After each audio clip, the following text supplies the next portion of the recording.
The following is a guide for Robinson Community College faculty and staff to safely return to campus. Content: moving forward with COVID-19, returning to work, sanitation procedures, health and safety guidance, social distancing at work, employee resources, educational resources. Moving forward with COVID-19. Moving forward with COVID-19. Our response to the COVID-19 pandemic from the beginning has centered on the continued health and safety of our students, faculty, staff, and community. As we prepare to welcome our faculty, staff, and students back to campus, your health and safety will remain at the forefront. The primary goals moving forward will be to continue providing an uncompromisingly exceptional educational experience for the students we serve, to protect the health of Robinson Community College, and to be an educational resource while navigating the short and long-term effects of the pandemic. To that end, RCC's operations will follow all North Carolina Community College System guidance, directives given by the governor, as well as local orders and ordinances of the Robinson County Health Department. College administrators will remain in close contact with officials from all of the above-mentioned organizations weekly, and in some cases daily. As our public health officials' knowledge and understanding of the COVID-19 virus continues to evolve, RCC's policies and procedures may be updated as necessary. Returning to work. Returning to work. As RCC employees return to campus, we need to ensure appropriate physical distancing, cleaning and sanitizing of work surfaces, and the availability and use of personal protective equipment, PPE. In preparation of resuming in-person instruction this fall, administrators and supervisors will determine which employees will return to campus. The information in this guide should serve as a resource for leaders to implement health and safety measures in their offices and work areas. The guide will also provide information and resources for individual employees to practice self-care measures for their own personal safety. For printable resources to display in office and common areas, refer to the online links or the Educational Resources section of this document. In resuming operations safely, supervisors should actively work to encourage safe workspaces. Below are guidelines for consideration in returning to work and/or campus. Continuing remote work. In some cases, employees may be asked to continue teleworking at least part of the work week. Alternating schedules. Supervisors may consider scheduling staff on alternating days to limit numbers of people in any given space. When not on site, employees may be required to work remotely. Staggered arrival. To avoid large groups traveling into and exiting buildings at a single point in time, supervisors may allow staggered times for employees to report to and depart from work, and during meal periods and breaks. Symptom monitoring. Staff who have been instructed to return to the campus should closely monitor their personal health for any symptoms. Refer to the Monitoring Personal Health section of this document for specific details on how to monitor and what to do if you suspect you may have COVID-19. Employees who are not feeling well or experiencing any of the following symptoms should not report to work. These symptoms include fever and chills, cough, shortness of breath or difficulty breathing, fatigue, muscle or body aches, headache, new loss of taste or smell, sore throat, congestion or runny nose, nausea or vomiting, diarrhea. They should contact their healthcare provider and then their supervisor for additional instructions. Personal care. Employees are expected to follow personal care guidelines to stop the spread and ensure their own health and safety. These guidelines include frequent hand washing, use of antibacterial products, wearing of face coverings and, if necessary, PPE, and adherence to all social distancing recommendations. More details about personal care measures are available in the Health and Safety Guidance section of this document. If you need to speak to somebody about returning to work, you may contact Patricia Clark, Department of Safety and Security in Building 5, by email pclark@robison.edu, by phone 910-272-3505. You may also contact Sally Carr, Department of Human Resources in Building 2, email scarr, SCARR, @robison.edu, or phone 910-272-3537. Sanitation Procedures. The RCC janitorial staff has adapted a cleaning protocol to reduce the risk of cross-contamination of COVID-19 by actively cleaning and disinfecting all campus buildings and offices. RCC will follow all state and federal standards established to maintain a safe and healthy work environment for everyone. The following sanitation measures have been implemented across campus. Touchless hand sanitizers have been placed at the entrances of all buildings and in most offices, classrooms, and common areas. Protective shields or barriers will be installed in most high-traffic customer service areas. Face masks, which are required, and gloves will be made available for students, faculty, and staff. Cleaning schedules have been increased based on building usage. Additional sanitation procedures. Disinfect commonly touched surfaces, personal items, and workspaces twice a day. This includes computer keyboard and mouse, doorknobs and door handles, faucet handles and light switches, phones, tables, desks, and countertops, tools and other shared equipment. If you need to speak to somebody about protection measures, or if you have a cleanup or disinfection request, please contact RCC Maintenance Department for any specific building requests at 910-272-3508 or maintenance@robison.edu. You can also contact Mary Williams, the secretary in Building 5, at mwilliams@robison.edu or by phone 910-272-3508. Or you may contact Kenneth Davis, Facilities Manager in Building 5, by email kdavis@robison.edu, or by phone 910-272-3500. Health and safety guidance. Monitoring personal health. We encourage all faculty and staff to protect your personal health to prevent getting sick.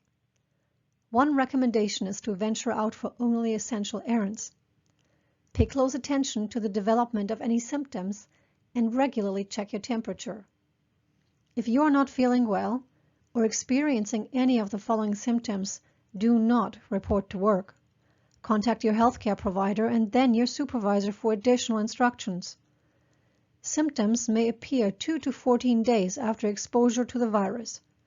These symptoms include fever or chills, cough, shortness of breath or difficulty breathing, fatigue, muscle or body aches, headache, new loss of taste or smell, sore throat, congestion or runny nose, nausea or vomiting, diarrhea. As businesses are opening, you may responsibly resume some daily activities as safely as possible. While there is no way to ensure zero risk, it is important to understand potential risks and help reduce the spread of COVID-19. For example, if you had prolonged close contact with someone positive for COVID-19, the risk is considered high. You should self-quarantine and monitor. If you traveled internationally to a country under CDC Level 3, the risk is considered medium. You should self-quarantine and monitor. If you traveled domestically to an area with known community spread, the risk is considered medium and you should self-observe. If you have spent time indoors with no close contact with someone positive for COVID-19, the risk is considered low. and you should self-observe. The more closely you interact with others, and the longer that interaction, the higher the risk of COVID-19 spread. If you decide to engage in public activities, continue to protect yourself by practicing everyday preventive actions. Keep these items on hand when venturing out: a cloth face covering, tissues, and a hand sanitizer with at least 60% alcohol if possible. If you have traveled or been exposed to coronavirus, you should self-quarantine and notify your supervisor for further instructions. Wearing face coverings is required by executive order of Roy Cooper, the governor of the state of North Carolina. Whereas, face coverings can decrease the spread of respiratory droplets from people, and evidence has grown showing in numerous recent studies that the use of face coverings decreases the spread of COVID-19 within populations. Whereas, to prevent the spread of COVID-19 and thereby to potentially save lives, the undersigned has determined that face coverings must now be required for workers in additional business segments, and whereas some people have medical or behavioral health issues, disabilities, or other reasons that mean they should be exempted from wearing a face covering, and this executive order puts North Carolinians on the honor system to identify if they are within one of the exceptions to face covering requirements and should not wear a mask. Proper hand washing. Wash your hands often with soap and water for at least 20 seconds, especially after you have been in a public place or after blowing your nose, coughing, or sneezing. If soap and water are not readily available, use a hand sanitizer that contains more than 60% ethanol or 70% isopropanol. Cover all surfaces of your hands and rub them together until they feel dry. Avoid touching your eyes, nose, and mouth with unwashed hands. Wear face coverings. Face masks or coverings are required for all faculty, staff, students, and visitors on campus. Even if you do not have any symptoms, you could spread COVID-19 to others. COVID-19 stations with masks, hand sanitizer, and information will be available in designated areas. Carry a face covering at all times, in case you encounter an unforeseen situation where at least 6 feet of physical distance cannot be maintained. Such situations are likely to occur in hallways, stairwells, elevators, restrooms, etc. Practice good personal hygiene. Always cover your mouth and nose with a tissue when you cough or sneeze, or use the inside of your elbow. Discard used tissues in the trash and immediately wash your hands with soap and water for at least 20 seconds, or use hand sanitizer. Avoid or minimize touching your face, eyes, nose, and mouth. Avoid touching surfaces immediately after other individuals without wearing gloves or using a protective barrier. Avoid sharing electronic devices that have not been cleaned between uses. Wash hands thoroughly after trips to the restroom.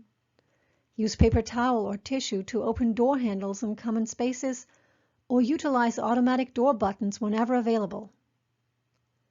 Politely decline hugs, handshake, high fives, or other common gestures involving contacts with other individuals. Wearing gloves or PPE. Gloves. Healthcare workers and others in high-risk areas should use gloves as part of PPE, but according to the CDC, gloves are not necessary for general use and do not replace good hand hygiene. Washing your hands often is considered the best practice. Goggles or face shields.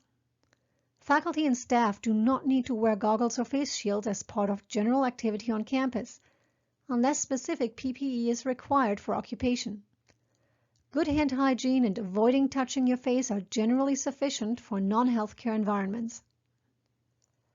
Gowns and suits. Healthcare workers generally wear protective gowns and/or body coverings. These are not necessary for faculty and staff in a non-healthcare setting, according to the CDC guidelines for colleges.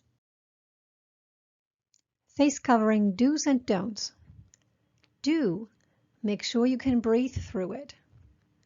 Do wear it whenever going out in public.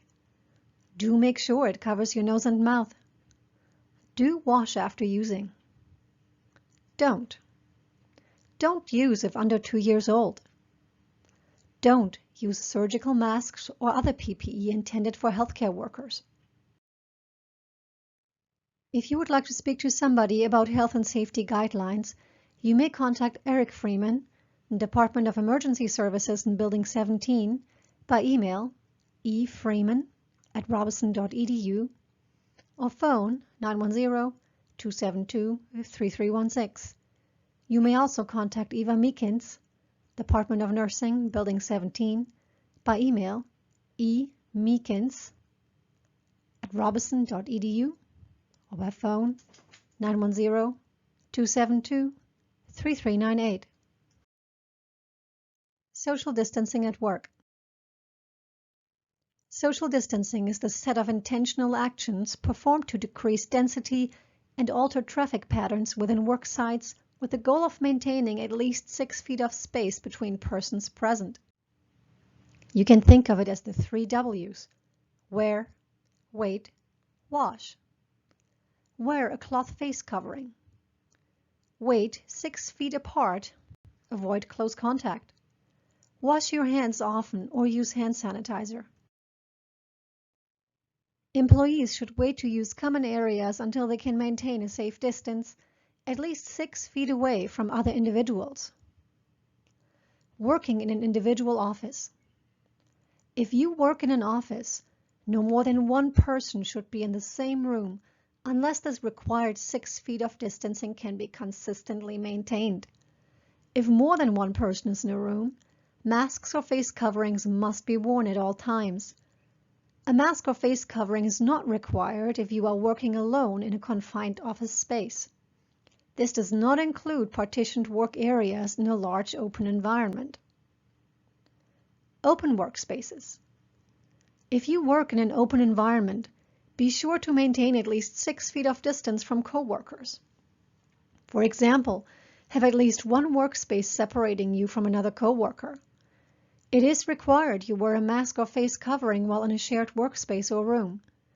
Departments should assess open work environments and meeting rooms to institute measures to physically separate and increase distance between employees, other coworkers, and any individual in the space. These may include visual cues on floors and directional signage for large open workspaces with multiple throughways to increase distance between individuals. Employees should wait to use common areas until they can maintain a safe distance, at least 6 feet away, from other individuals. Receiving and reception areas. Masks or face coverings are required to be worn by any staff in a reception or receiving area. Dining on campus. Before and after eating, you should wash your hands thoroughly to reduce the spread or transmission of the virus. If eating in common areas, individuals should sit 6 feet apart. You should wear your mask or face covering until you are ready to eat and then replace it immediately afterward. Staff are encouraged to take food back to their office area or eat outside. If you are eating in your work environment, break room or office, maintain 6 feet of distance between you and others. Departments should remove or rearrange chairs and tables or add visual cue marks in employee break rooms to support social distancing practices between employees. Wipe and disinfect all surfaces, such as tables, refrigerator handles, coffee machines, etc., after using common areas. Continued guidelines for social distancing at work. Remember, employees should wait to use common areas until they can maintain a safe distance, at least 6 feet away from other individuals. Using elevators and stairwells. No more than one person should enter an elevator at a time. Use of the stairs is encouraged whenever possible. If you are using the elevator, wear your mask or face covering and avoid touching the elevator buttons with exposed fingers if possible. When using the stairs, please be courteous and respectful of others in front, behind, or passing in the opposite direction. Step to the side to offer the appropriate 6 feet distance between individuals. Meetings and conference rooms. Convening in groups increases the risk of viral transmission. Where feasible, meetings should be held in whole or part using virtual conferencing services like Microsoft Teams. In-person meetings are limited to the restrictions of local, state, and federal orders and should not exceed 50% of a room's capacity, assuming individuals can still maintain 6 feet of separation for social distancing. Departments should remove or rearrange chairs and tables, or add visual cue marks in meeting rooms to support social distancing practices. All attendees must wear a mask or face covering while in conference and meeting rooms. Social distancing in classrooms or labs. Reduce capacity, that means remove tables, desks, chairs, to allow for social distancing given the square footage. Remove whiteboard pens and erasers and encourage students or attendees to bring and manage their own. Continued guidelines for social distancing at work. Entering and exiting buildings. When entering or exiting buildings, please be courteous and respectful of others in front, behind, or passing in the opposite direction. Step to the side to offer the appropriate 6 feet of distance between individuals. Using restrooms. Use of restrooms should be limited based on size to ensure at least 6 feet of distance between individuals. Wash your hands thoroughly afterward to reduce the potential transmission of the virus. For questions about social distancing at work, you may contact Patricia Clark, Department of Safety and Security in Building 5, by email pclark@robison.edu, by phone 910-272-3505, or you may contact Sally Carr, Department of Human Resources in Building 2, by email scarr@robison.edu, or by phone 910-272-3537. Employee Resources. Employee Assistance Program. This Employee Assistance Program, EAP, offers services for personal issues, planning for life events, or simply managing day-to-day tasks that may affect your work life, health, and family. McLaughlin Young Group provides confidential services at no cost to you as an RCC employee and your immediate family. Your McLaughlin Young Group program offers someone to talk to and resources to consult whenever and wherever you need them. For more information, please visit mygroup.com/portal/employee. Work and leave provisions. Guidance and information on work and leave provisions offered by the Department of Labor can be found at this link, www.dol.gov/agencies/WHO/pandemic/FFCRA-employer-paid-leave. Resource links and information. RCC has established a COVID-19 response web section at https://www.robison.edu/coronavirus-info/. Federal Emergency Leave Provisions. The Families First Coronavirus Response Act, FFCRA, or Act, requires certain employers to provide their employees with paid sick leave and expanded family and medical leave for specified reasons related to COVID-19. These provisions will apply from April 1st, 2020 through December 31st, 2020. Please click the link below for more information. If one of these leave provisions apply to you, please contact Human Resources at 910-272-3537 or scarr@robison.edu. North Carolina Community College System Resources. The 58 colleges of the NC Community College System continue their mission to provide high-quality, accessible educational opportunities for hundreds of thousands of people across the state. During the COVID-19 pandemic, the colleges have transitioned to online and alternate delivery of education for the near future. Face-to-face instruction has been paused for all classes, except certain public safety and public health programs that are critical to North Carolina's current emergency needs. Here, you will find the latest information about the college's response to COVID-19, as well as answers to frequently asked questions for faculty, students, and colleges. Students will find resources for online learning, free internet services, and other support. The URL is https://www.ncommunitycolleges.edu/covid-19-response.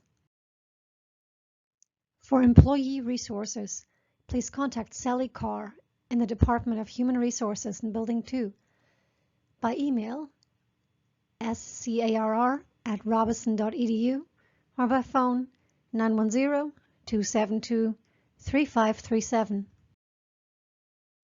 Educational resources. The Center for Disease Control on its website cdc.gov provides access to the following COVID-19 videos. I had COVID-19 but no symptoms. When can I be with others? I think or know I had COVID-19 and I had symptoms. When can I be with others? How to clean and disinfect your home if someone has COVID-19. Social distancing. Cloth face covering do's and don'ts. COVID-19. Stop the spread of germs. For more information about how you can protect yourself and others from COVID-19, review online print resources or visit the following: American College Health Association, ACHA, Centers for Disease Control and Prevention, CDC, NC Department of Health and Human Services, Occupational Safety and Health Administration. For information on educational resources, you may contact Patricia Clark in the Department of Safety and Security, Building 5, by email pclark@robison.edu or by phone 910-272-3505. Follow the links on this slide for COVID-19 frequently asked questions. Why is the disease being called coronavirus disease 2019 or COVID-19?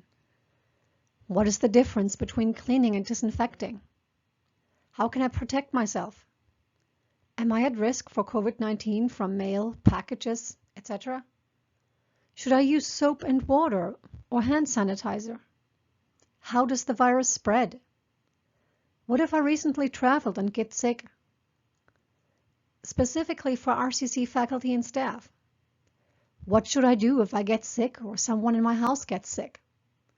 What should I do if I've had close contact with someone who has COVID-19? What if I have traveled or been exposed to coronavirus? Should I self-quarantine and notify my supervisor for further instructions? In this particular case, do not report to work. Contact your healthcare provider and then your supervisor for additional instructions. Refer to the Employee Resources section of this document. RCC Healthy Pledge. All faculty, staff, and students will acknowledge the following community commitment prior to the start of the semester. I acknowledge and pledge to abide by the following community standards because I am committed to ensuring the health and safety of our campus community. I will properly wear face covering in all in-person classes and in all campus facilities and locations. I will stand, sit, and wait a minimum of 6 feet from other individuals.